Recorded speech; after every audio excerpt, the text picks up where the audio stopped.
Te aprecio, insisto, Alejandro Armenta, que me has tomado la llamada telefónica de Morena. A ver, cuéntanos, ¿por qué no es terrorismo fiscal?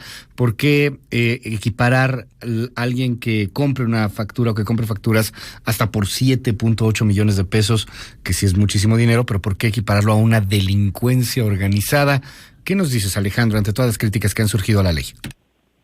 Sí, desde luego debo decirte, Luis, muchas gracias por esta oportunidad. El país ha sido saqueado. Este país ha sido saqueado y las empresas que emiten facturas para acreditar actos inexistentes ha llegado a un grado tal que era necesario ponerle un alto. Así como había un saqueo energético de 1,300 pipas diariamente y de miles de metros cúbicos de gasolina y petróleo, había un saqueo presupuestal y fiscal. Y Luis Cárdenas, desde el gobierno, ¿quién creó estas empresas? Que no se le olvide al PAN, que no tengan cinismo y que no quieran engañar al pueblo. PAN y PRI permitieron la creación de estas empresas que saquean al país. Esta iniciativa busca evitar la competencia desleal de los empresarios.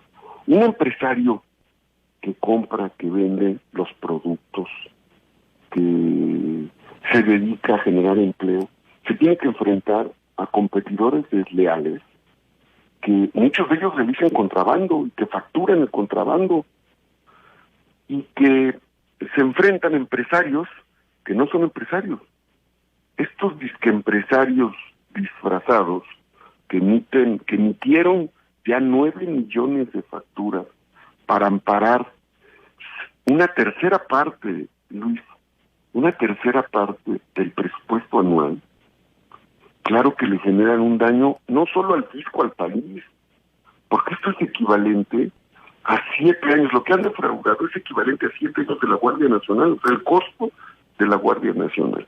Lo que nos cuesta a los mexicanos año con año 50,000 millones de pesos, durante 7 años, o sea, se podría pagar 7 años si se hubiera recuperado estos recursos. Déjame hacerte esta pregunta, Alejandro. Está bien ahí lo que señalas en torno al argumento ideológico y estas cosas, pero en concreto, muy en concreto, te pongo un ejemplo. Empresas fantasma como tal, no es que sean empresas fantasma, quizá habrá que hacer más contextualizar un poco más. En algunas ocasiones sí hacen ciertas cosas, sí presentan esos servicios, pero al mismo tiempo pues están vendiendo las facturas. Son empresas son que muy están complejos. registradas. Son empresas que están registradas y que el gobierno permitió. Pues es que no es tanto el gobierno, o sea, tú puedes ir a armar una empresa en cualquier punto, en el SAT, supongo, Alejandro, o sea, hay requisitos, hay que estar muy específicos. Déjame hacerte la pregunta en concreto. Una empresa, vamos a poner el caso de un empresario que por alguna razón contrata un servicio con Armenta SADCB, alguien, así se llama la empresa, vamos a ponerles ejemplo, y Armenta SADCB le presta un servicio y después resulta que esa misma empresa, Armenta SADCB, pues también resultó que estaba vendiendo facturas falsas. Sin embargo, en su momento, ese empresario sí compró ese servicio. O sea, es que puede llegar a haber una mala interpretación y puedes meter a la cárcel a alguien como si fuera el Chapo. Esa es mi duda. No puedes comparar el Chapo. Es un falso debate que los que están detrás de las empresas que adquieren facturas para amparar actos inexistentes quieren darle a la población.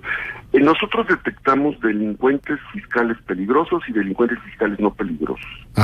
Entonces, esa persona que le compró una factura a Luis Cárdenas S.A. Es un delincuente fiscal no peligroso. Son aquellos que cometen un solo delito de una manera esporádica y por cuantías reducidas.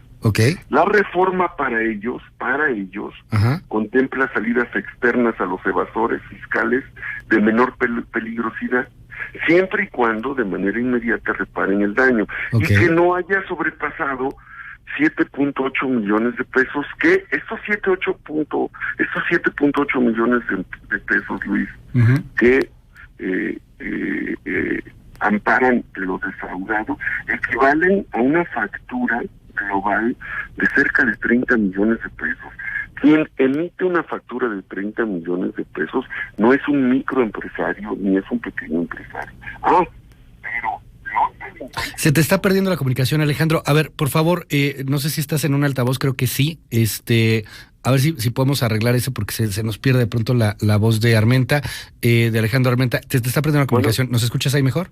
Aquí estoy. Ahí está, yo sí ya, te escuché excelente. bien. Algo pasó ahí en la comunicación, una disculpa. No sé. A ver, entonces, el asunto es que hay una salida, nos dices, para quien pueda ser evasor. O sea, no estás tipificando, y quiero preguntártelo para que quede muy claro, a un evasor fiscal como un delincuente organizado, como parte de la delincuencia organizada. Hay dos tipos de evasiones que clasificamos en la ley. Okay. Los delincuentes fiscales peligrosos, que son organizaciones de grupos sofisticados que se dedican de manera profesional y reiterada a la evasión.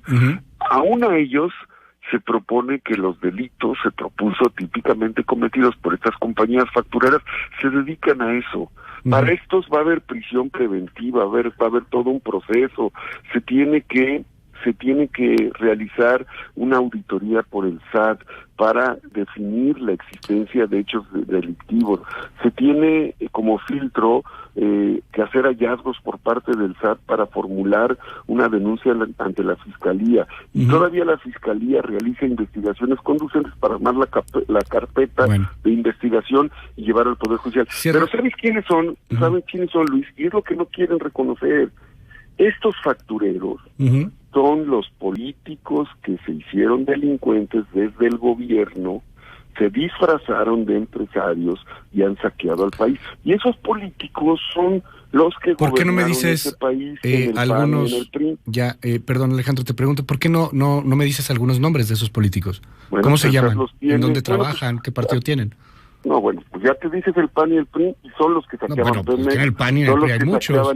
Tú estabas en el PRI hace 3 años, 4. Hace 3 años, y yo cuando se crearon las empresas fantasma, justamente en el escándalo de Duarte, tú estabas en el PRI. Yo denuncié en Puebla el saqueo. El saqueo que se hizo en el fideicomiso de Vercor, y enfrenté a Rafael Moreno Valle, y por eso me persiguió la Fiscalía. A mí no me pueden acusar de corrupto. Pero no, nadie te acusa de corrupto. Yo enfrenté al PRI en Puebla, y enfrenté la complicidad del Nadie te acusa de corrupto, Alejandro. Lo que sí es que yo te pregunto, dices, esto es de empresarios que están vinculados a políticos, que están en el PRI.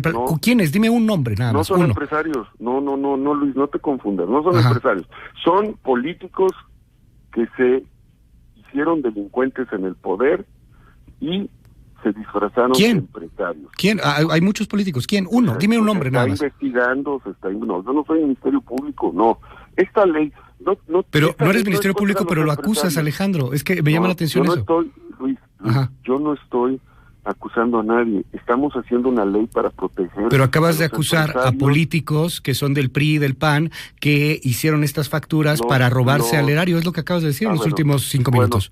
Sí, lo sostengo. ¿Y sabes quiénes son? Y yo te pregunto, políticos? Dime el nombre de uno de esos políticos, de uno de esos empresarios. Los titulares, los funcionarios de Pemex que saquearon el petróleo y que facturaron para los titulares de Pemex, González Anaya, por ejemplo, en su momento. Los titulares, ya la Fiscalía tendrá que investigar, ya el MP tendría que investigar, pero los que estuvieron en el poder político, saquearon al país, crearon empresas fantasmas, son responsables, y contra ellos tiene que ir el en este contexto histórico del cual tú estás hablando, Alejandro Armenta, solamente, y con esto cierro, si me permites, te preguntaría lo siguiente: en el caso, por ejemplo, de las empresas fantasma que utilizó Javier Duarte para saquear más o menos unos 30 y tantos mil millones de pesos en su momento. Es un ejemplo. Es un ejemplo, sí, es un ejemplo. Sí. Bueno, en esas empresas fantasma, los CEOs de las empresas, los directivos de esas empresas, los dueños de esas empresas, eran las personas con mayor marginación social en Veracruz.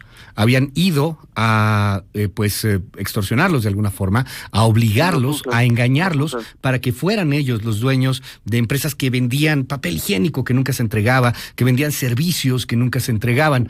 Hoy día, bajo esta ley, esas personas marginadas estarían metidas en la cárcel por delincuencia organizada. Era mucho más que 30 millones de pesos, que 8 millones de pesos. Pero no son para ellos, porque la ley contempla la acción, el acto que se realiza por el crimen organizado. No es contra ellos.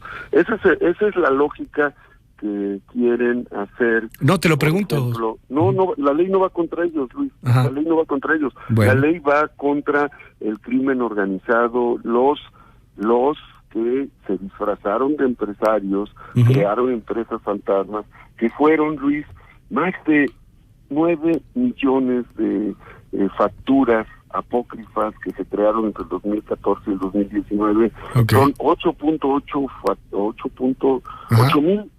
mil empresas creadas por principalmente por funcionarios públicos. Se está investigando. Yo sí debo decirlo.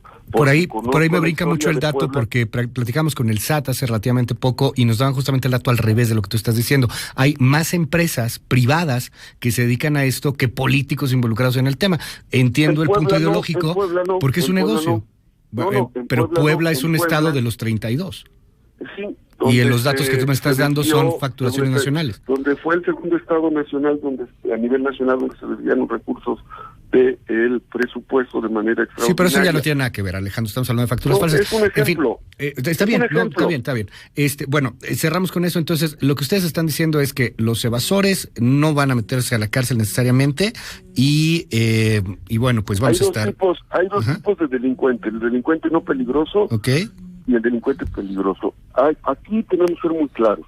Ya. Ayer votamos a favor de eliminar el saqueo y el robo que le están haciendo a nuestro país. Sí, se entiende ese tema y yo creo que todo el mundo está de acuerdo. La población debe de saber que el PAN, porque vas a entrevistar al senador del PAN, y la población debe de saber que el PAN votó a favor del saqueo y del robo en México, y en contra de el combate a la corrupción y en contra del combate que estamos haciendo a las empresas que se crearon ficticiamente y que le compiten deslealmente a los empresarios. Esta empresa es a favor de los empresarios y lo podemos debatir cuando sea, Luis.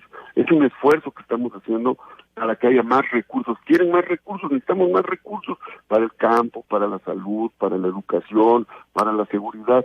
No hay más impuestos, no estamos aprobando más impuestos, no estamos aprobando nuevos impuestos, necesitamos recursos, pero el PAN no quiere eso. El PAN no quiere eso, el PAN quiere que sigan estas empresas que le hacen competencia desleal a los empresarios. Ese es el punto de vista de Morena y de algunos otros partidos políticos que votaron a favor. Alejandro Armenta, te aprecio la comunicación esta mañana. Gracias, Luis, a ti, gracias. Gracias muy bien. por esta oportunidad. Gracias, senador.